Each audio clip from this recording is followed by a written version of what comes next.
Hey fam, thank you for joining us again on answering questions that Jesus asks in the New Testament.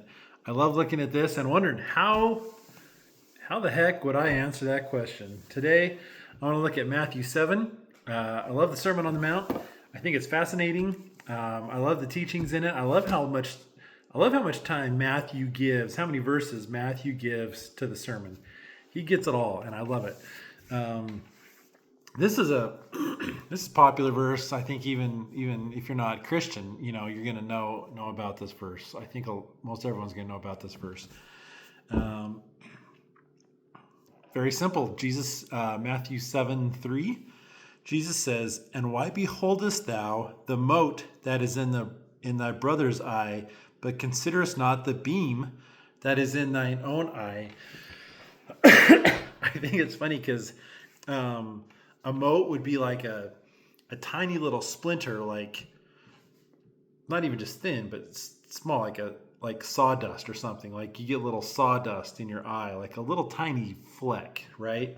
And the beam that's in your own eye was like something you would hold up a house, right? So it's like a big log.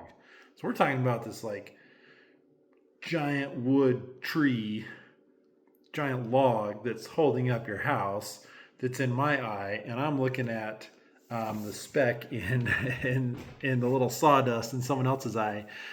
And in my head, I can picture Jesus asking this. When I can see him like thinking it's kind of funny, like, come on guys, like, hey, we noticed the little fleck in someone else's eye, but not the beam in our own eye, and kind of smiling about it or laughing and be like, you got a point. And so for this video, in this video series, why beholdest thou the mote that is in thy brother's eye? I don't know, but I think that's something we do. I think that it's easy to notice the faults of others.